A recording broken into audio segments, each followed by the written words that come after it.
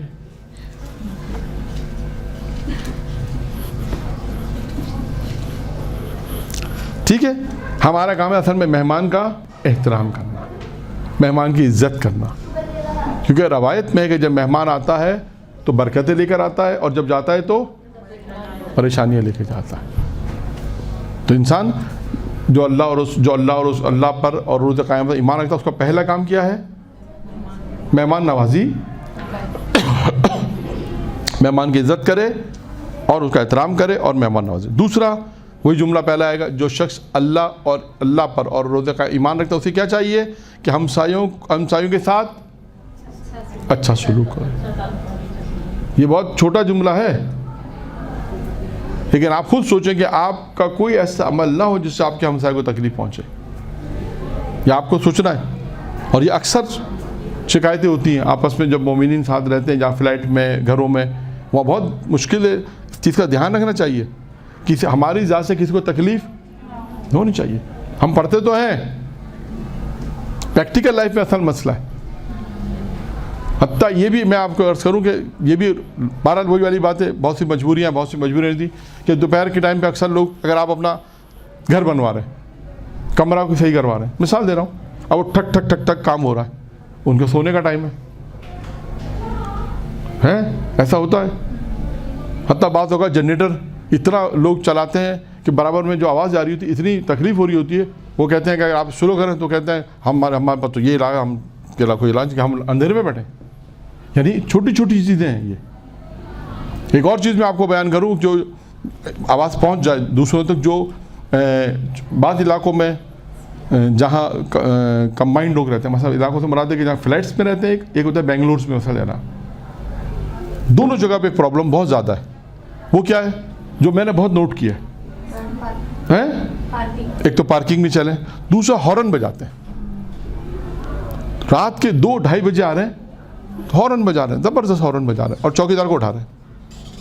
مثلا زحمت ہے, تکلیف ہے لوگوں کو. آج کل تو اتنا جدید دور ہے کہ چوکیدار کے موبائل آپ فون کریں, اس کو اٹھا دیں. 2 بجے مسلسل, 2 بجے 2:30 بجے فوراً ہارن, ایک بھی ہارن نہیں, مسلسل ہارن بجا رہے ہیں. یہ کوئی طریقہ نہیں ہے. آپ ایک تو لیٹ آ رہے ہیں, اور ایام بھی کون سے بعض اوقات محرم کے, اس میں بھی خیال کرنا چاہیے. اس کے علاوہ محرم نہ ہو تب بھی دیکھیں آپ 2 بجے 1:30 بجے کے بعد ہارن بجاتے ہیں. تو یہ کتنا ہے. عام فلیٹوں میں بھی آپ دیکھیں, پارکنگ میں دیکھیں, اس کے علاوہ جو سوسائٹیز ہیں اس میں دیکھیں, بہت جگہ پر ہوتا ہے کہ لوگ اگر آ رہے ہوتے ہیں تو ہارن بجا رہے ہوتے ہیں، رات کے 1 بجے بھی آ رہے ہیں ہارن بجا رہے ہیں. تو یہ سب چیزیں دوسروں کو اذیت نہیں پہنچنی چاہیے. یہ تو دیکھیں میں ہماری بات ہمسائے سے نکلی تھی، یہ تو کلی بات ہے مومنین کے لیے کہ آدمی اس کا خیال کرے، اس چیز کا خیال کرے کہ ہماری ذات سے کسی کو تکلیف نہیں پہنچنی چاہیے. اس میں یہ بھی چیزیں شامل ہیں. بعض اوقات بہت سے گھروں کے فلیٹس مثلا علاقوں میں قریب ہاسپٹل ہے. اب دیکھیں اگر کوئی مریض ہے یا اس فلیٹ پہ کوئی شوگر کا مریض ہے، کوئی بلڈ پریشر کا مریض ہے، وہ سو رہا اس کی آنکھ کھل گئی پھر اس کو نیند نہیں آ رہی، کیا کریں گے؟ مشکلات ہیں. تو بہرحال ان مشکلات کو بھی دیکھنا چاہیے کہ ہم اپنی ذات سے کسی کو تکلیف نہیں پہ. یہ دیکھیں کتنے مقامات پر ہمسائے کے حقوق آئیں، بہت سے مقامات پر آئیں ہمسائے کے حقوق کا خیال کریں. یہاں پر بھی آیا ہے کہ اگر جو چاہتا ہے کہ 4 کام، جو چاہتا ہے کہ جو شخص اللہ اور روز قیامت میں ایمان رکھتا ہے اسے 4 کام کرنے چاہیے. پہلا کام کیا تھا؟ مہمانوں کا احترام، عزت، مہمان نوازی. دوسرا کیا ہے؟ ہمسائے کو اچھا سلوک کرے، ان کے ساتھ ان کو تکلیف نہ پہنچائے. تیسرا کیا ہے؟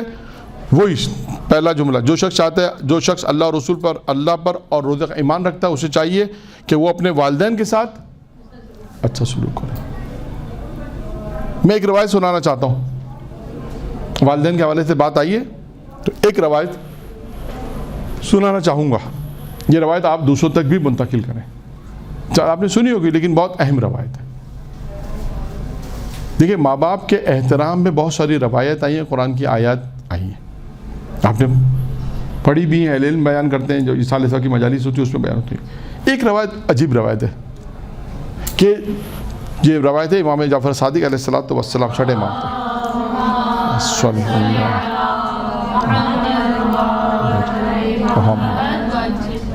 دیکھیں ماں باپ کے لیے قرآن نے جو لفظ استعمال کیا کہ انہیں اف تک بھی نہ کہو. خود 6 امام کی ایک روایت ہے. روایت دوسری سنانی ہے، ضمنی ایک روایت سنا رہا ہوں. پوچھا معصوم سے اف تک نہ کہو کیا ہے؟ معصوم نے فرمایا اگر کوئی اور اس کے علاوہ کوئی اور چھوٹا لفظ ہوتا تو اللہ وہ استعمال کرتا. تو اس ایک تو یہ اہمیت ہوگی اس لفظ کی. آپ دیکھیے جب ہم ماں باپ جب کسی کو تحفہ دیتے ہیں، سنیے روایت آپ نے، جب ہم کسی کو تحفہ دیتے ہیں تو تحفہ دیتے وقت آپ کا ہاتھ کہاں پر ہوتا ہے؟ یہ موبائل ہے مثلا، آپ نے کسی کو تحفہ دیا تو آپ کا ہاتھ اوپر ہے، اس کا ہاتھ ایسا ہی نہیں ہے؟ ایسا یا نہیں ہوگا؟ ایسے ہی ہوگا. کہا کہ جب ماں باپ کو تحفہ دو تو ایسے مت دو. کیسے دو ماں باپ کو؟ جانتے ہیں تحفہ؟ ماں باپ کو اگر تحفہ دینا تو ایسے مت دو، بلکہ کیسے دو کہ ہاتھ آپ تحفہ یوں رکھ لیں، تو ہاتھ آپ کا نیچے ہو، تحفہ رکھے، آپ ماں باپ سے کہیں کہ وہ اٹھا لیں. کیوں؟ اللہ کو یہ پسند نہیں ہے کہ جب آپ تحفہ دیں تو ماں باپ کا ہاتھ بھی نیچے ہو.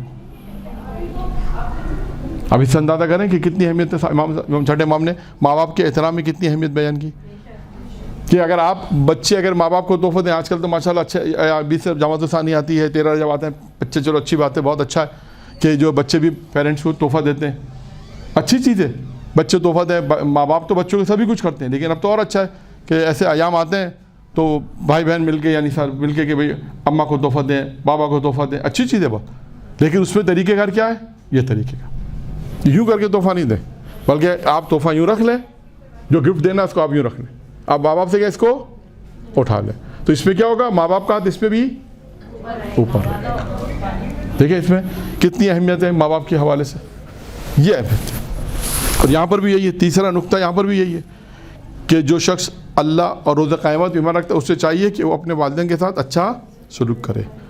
نمبر 4 آخری، اس روایت کا آخری جملہ ہے، وہ اس روایت کا جملہ ہوئی جو شخص چاہتا ہے جو شخص اللہ اور روز قیامت ایمان رکھتا ہے اسے چاہیے کہ اچھی گفتگو کرے یا پھر سکوت اختیار کرے، خاموش رہے. بولے تو اچھا بولے، وَإِلَّا خاموش رہے. پیغمبر کے زمانے میں جو روایت میں ملتا ہے کہ پیغمبر کے زمانے میں لوگ اپنے منہ میں کنکر رکھتے تھے. کیوں؟ تاکہ زیادہ نہ بولے. ابھی آگے پیچھے جو روایت ہم نے روایت جنت کا جو دوسرا دروازہ تھا دنیا کے اندر صحت مند میں کیا تھا؟ ایک دنیا میں اگر کوئی صحت مند رہنا چاہتا تو کیا کرے؟ کم بولے. یہاں پہ بھی وہی چیز آ گئی. اسے چاہیے چوتھی چیز کیا ہے؟ کم جو ہے کہ اسے چاہیے کہ اچھی گفتگو کرے یا